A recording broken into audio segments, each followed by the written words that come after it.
ചാനിയം കടവിലുണ്ടായ അനിഷ്ട സംഭവവുമായി ബന്ധപ്പെട്ട് തിരുവള്ളൂർ പഞ്ചായത്ത് പ്രസിഡന്റിന്റെ അധ്യക്ഷതയിൽ ചേർന്ന സർവകക്ഷി യോഗത്തിൽ നിന്നും വിട്ടുനിന്ന UDF മുസ്ലിം ലീഗ് നിലപാട് അപലപനീയമാണെന്ന് പ്രസിഡന്റ് ഉൾപ്പെടെയുള്ള വിവിധ രാഷ്ട്രീയ പാർട്ടി പ്രതിനിധികൾ വാർത്താ സമ്മേളനത്തിൽ അറിയിച്ചു. ഇത്രയും നല്ല വെളിച്ചെണ്ണ ഇപ്പോൾ നിങ്ങൾക്ക് വിപണിയിൽ ലഭിക്കുകയില്ല. മയൂരം വെളിച്ചെണ്ണ ഒരു ഏറെമല സർവീസ് സഹകരണ ബാങ്ക് സംരംഭം. കഴിഞ്ഞ 19-ാം തീയതിയാണ്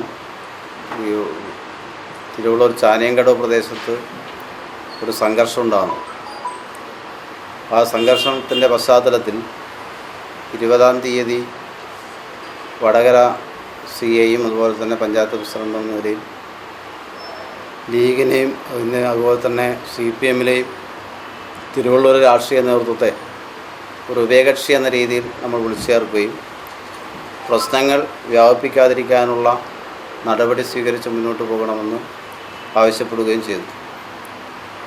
രണ്ട് കക്ഷികളും സംഭവത്തെക്കുറിച്ച് പറയുകയും അതെല്ലാം കേട്ടതിന് ശേഷം പോലീസ് അതിൽ കാര്യമായി ആക്ട് ചെയ്യണമെന്നുള്ളതും അതോടൊപ്പം തന്നെ പ്രധാനമായും രണ്ട് കക്ഷികളെന്ന നിലയിൽ അവരെ സമാധാന അന്തരീക്ഷത്തിലേക്ക് കൊണ്ടുവരാനുള്ള നീക്കങ്ങൾ നടത്തണമെന്നുള്ളതാണ് തീരുമാനിച്ചത്.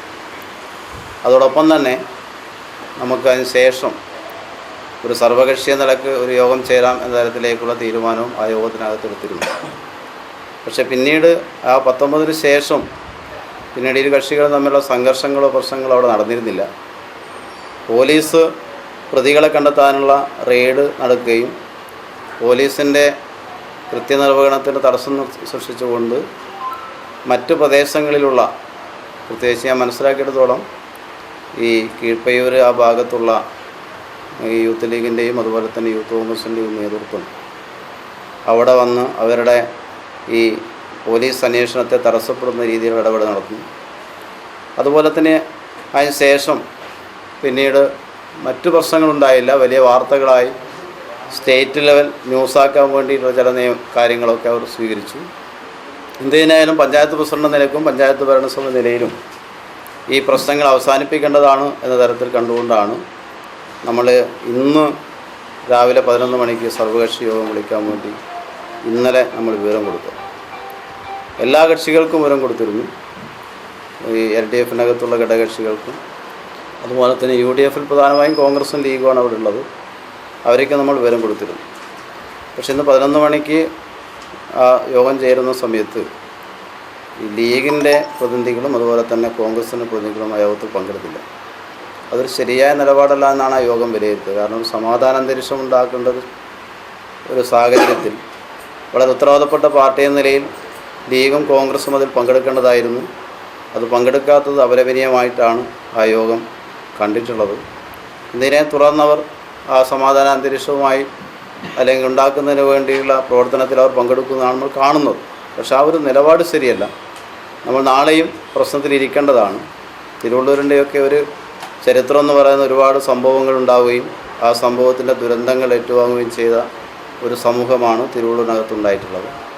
ആ കാലങ്ങളിലെല്ലാം അവിടുത്തെ രാഷ്ട്രീയ നേതൃത്വം വളരെ പക്വതയോടുകൂടി ഇടപെട്ട് പ്രശ്നം പരിഹരിക്കാനാവശ്യമായ നിലപാടാണ് എല്ലാ രാഷ്ട്രീയ പാർട്ടിയുടെയും നേതൃത്വം എല്ലാ കാലത്തും സ്വീകരിച്ചിട്ടുള്ളത്.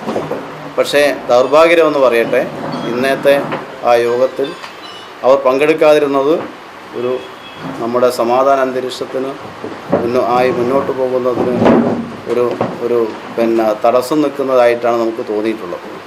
അപ്പം അതിൻ്റെ കാര്യങ്ങൾ നിങ്ങളുമായി പങ്കുവെക്കാൻ വേണ്ടിയിട്ടാണ്, ജനങ്ങൾക്ക് വാർത്ത എത്തുന്നതിന് വേണ്ടിയിട്ടാണ് നമ്മൾ ഈ സമ്മേളനത്തിൽ പങ്കെടുത്തുകൊണ്ടിരിക്കുന്നത്. സർവകക്ഷി തീരുമാനം ഏറ്റവും പ്രധാനമായി സമാധാന അന്തരീക്ഷം ഉണ്ടാക്കുക എന്നുള്ളതാണ്. പ്രത്യേകിച്ച് മെയ് 4-ാം തീയതി റിസൾട്ട് വരുന്നതാണ്. ആ റിസൾട്ടിൻ്റെ പശ്ചാത്തലത്തിനകത്ത് നമുക്ക് എന്ത് ചെയ്യണം, ഒരു പ്രശ്നമില്ലാതെ മുന്നോട്ട് പോകാനുള്ള തീരുമാനവും പോലീസോട് ഞാൻ മനസ്സിലാക്കിയെടുത്തോളം പോലീസ് ഒരു പക്ഷത്തുള്ള പ്രതികളെയാണ് ഇപ്പം അറസ്റ്റ് ചെയ്യുകയും അതുപോലെ തന്നെ ഹാജരാക്കുകയും ചെയ്തിട്ടുള്ളത്. മറുപക്ഷത്തുള്ള പ്രതികളെ ഇതുവരെ ഹാജരാക്കുകയോ അല്ലെങ്കിൽ അറസ്റ്റ് ചെയ്യാനോ കഴിഞ്ഞിട്ടില്ല. പോലീസോട് നമ്മൾ ആവശ്യപ്പെട്ടിട്ടുള്ളത് ആ പ്രതികളെ അറസ്റ്റ് ചെയ്യാൻ ആവശ്യമായ നടപടി സ്വീകരിക്കണം. അതുപോലെ തന്നെ സമാധാന അന്തരീക്ഷത്തിന് പോലീസിൻ്റെ ഭാഗത്ത് നല്ല ജാഗ്രത ഉണ്ടാകണമെന്നും ആ യോഗം തീരുമാനിച്ചിട്ടുണ്ട്. അങ്ങനെ പങ്കെടുക്കാത്തത് എന്തുകൊണ്ടാണ്? മാത്രമല്ല കോൺഗ്രസ് അതിൽ പങ്കെടുത്തിട്ടില്ല.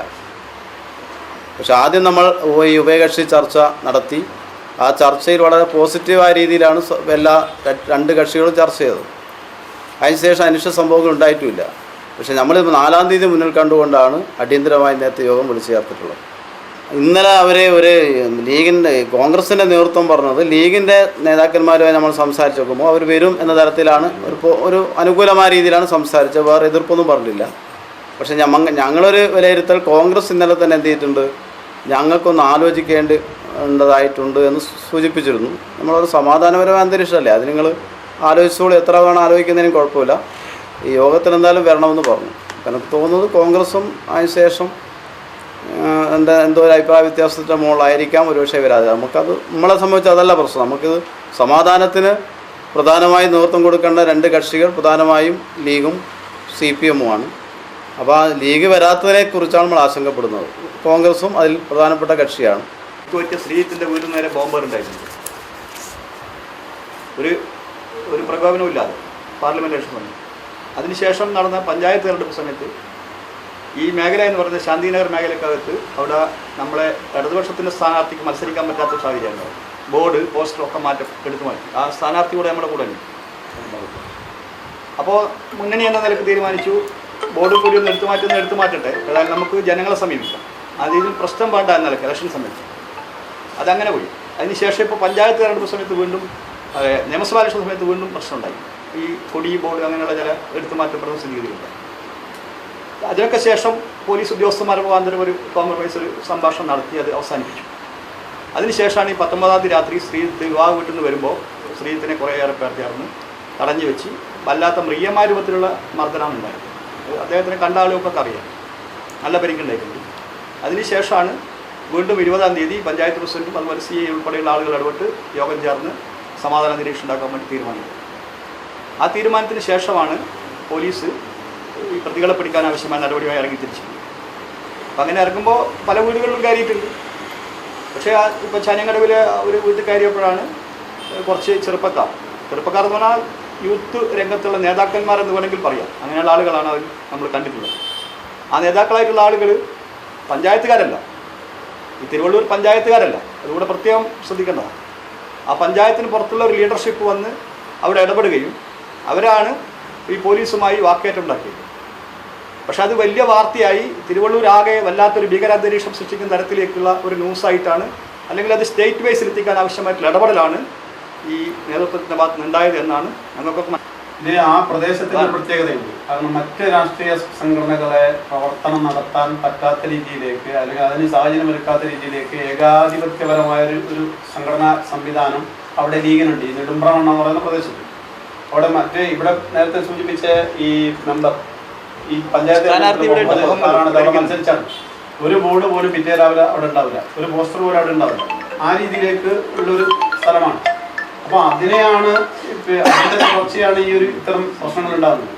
ഇത് ഒരു തുടർച്ചയല്ല, ഒരു മാസങ്ങളായിട്ട് യാതൊരു പ്രശ്നമില്ലാത്ത സ്ഥലത്താണ് ശ്രീജിത്ത് എന്ന് പറയുന്ന ഒരു യുവജന DYFI പ്രവർത്തകനെ. അയാൾ നാട്ടിലുള്ള ആളല്ല, അയാൾ ചങ്ങനാശ്ശേരി ഒരാളുകൾ സൊസൈറ്റിക്ക് വേണ്ടിയിട്ട് ജോലി ചെയ്യുകയും വിഷുവിന് നാട്ടിൽ വരികയും അതിൻ്റെ ഭാഗമായിട്ട് കല്യാണത്തിന് പോയിട്ട് രാത്രി തിരിച്ച് വീട്ടിലേക്ക് പോകുന്ന സമയത്താണ് മൃഗീയമായിട്ട് ഒരു 10-12 വരുന്ന ആളുകൾ ആക്രമിക്കുന്നത്. അപ്പോൾ ഇത് ഒരു സംഘർഷത്തിൻ്റെ തുടർച്ച ഉണ്ടാകല്ല, അത് സ്വാഭാവികമായിട്ട് ഇവരുണ്ടാക്കിയെടുക്കുന്ന ആ പ്രദേശത്ത് CPM-ൻ്റെ ആളുകൾ ജീവിക്കാൻ പാടില്ല എന്നുള്ള നയത്തിൻ്റെ ഭാഗമായിട്ടാണ്. അതിനുശേഷമാണ് തുടർച്ച ഉണ്ടായ സംഘത്തിൽ ഉണ്ടാകുന്നത്. ഈ ശ്രീജിത്തിൻ്റെ വീട്ടിൽ നേരത്തെ ഈ ശ്രീജിത്തിൻ്റെ അച്ഛൻ കുഞ്ഞിക്കണ്ണൻ എന്ന് പറഞ്ഞ ആളവിടെ നേരത്തെ ബ്രാഞ്ച് സെക്രട്ടറി ആയിരുന്നു. അയാളെ വീട്ടിൽ ഈ ഷാഫി പറമ്പിൽ ജയിച്ച ദിവസം ഈ ഒരു ബോംബേറ് നടത്തിയിരുന്നു വീട്ടിൽ. യഥാർത്ഥത്തിൽ പടക്കം പോലും ഉപയോഗിക്കരുതെന്ന് തീരുമാനിച്ച സർവകക്ഷി യോഗത്തിൻ്റെ അടിസ്ഥാനത്തിൽ നമ്മളാരും തന്നെ പടക്കമൊന്നും ഉപയോഗിച്ചില്ല ആ പ്രദേശത്ത്. ആ സമയത്താണ് ഈ ശ്രീജിത്തിൻ്റെ വീട്ടിലേക്ക് ബോംബെറിഞ്ഞിട്ട് അതിൽ പ്രതിയായ ആളുകൾ ജയിലിൽ കിടന്നിട്ടുണ്ട്. ചിലപ്പം അതിൻ്റെ വൈരാഗ്യം ഉണ്ടോയെന്ന് നമുക്ക് പറയാൻ പറ്റില്ല. പക്ഷേ ഈ ശ്രീജിത്ത് ഇപ്പോഴത്തെ ഒരു സംഭവങ്ങളില്ല, ആ സംഭവങ്ങളിൽ ശ്രീജിത്തില്ല, അന്ന് ശ്രീജിത്ത് ആ സ്ഥലത്തില്ല. പക്ഷേ കുഞ്ഞിക്കണ്ണൻ്റെ ഭാര്യയുടെ മകൻ്റെ ഭാര്യയ്ക്കൊക്കെ കുട്ടികളെ കൊലയിലുണ്ടായിരുന്നു. ഒരു മാവിനെ തട്ടിയിട്ട് ഇത് തെറിച്ചു പോയതാണ്. അതുപോലെ തന്നെ ഈ സംഭവത്തിന് ശേഷം ഇപ്പോൾ അവിടെ ബോംബ് പിടിച്ചിട്ടുണ്ട് ഇവരുടെ ഒരു കേന്ദ്രത്തിൽ നിന്ന്. അപ്പം ഇതൊക്കെ കാണിക്കുന്ന ലീഗിന് പോലും ഈ നേതൃത്വത്തിന് പോലും വഴങ്ങാത്ത ഒരു യൂത്ത് വിഭാഗം ആ പ്രദേശത്തുണ്ട്. അത് ആ പ്രദേശത്ത് മനസ്സിലാക്കിയിട്ടുള്ള ആളുകൾക്ക്. അപ്പോൾ അത് സ്വാഭാവികമായിട്ടും അതുപോലെ തന്നെ ഇപ്പോൾ സോഷ്യൽ മീഡിയകളിൽ ഇവർ ഇറക്കുന്ന കുറേ കാര്യങ്ങളുണ്ട്. അതൊക്കെ ഒരു വർഗീയ പരാമർശത്തിൻ്റെ അടിസ്ഥാനത്തിൽ നമ്മുടെ നാട്ടിലെ സമാധാന അന്തരീക്ഷത്തിൽ ചേർന്നതല്ല. അതാണ് ഞങ്ങൾ ഇന്നത്തെ സർവകക്ഷി യോഗത്തിലും അത് പരാമർശിച്ചിട്ടുണ്ട്.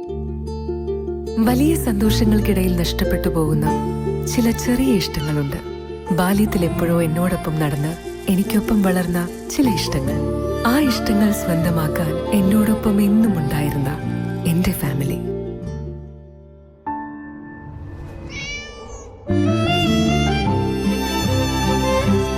എന്റെ ഇഷ്ടങ്ങൾ എന്റെ ഫാമിലിക്ക് അറിയാം. Family wedding centre.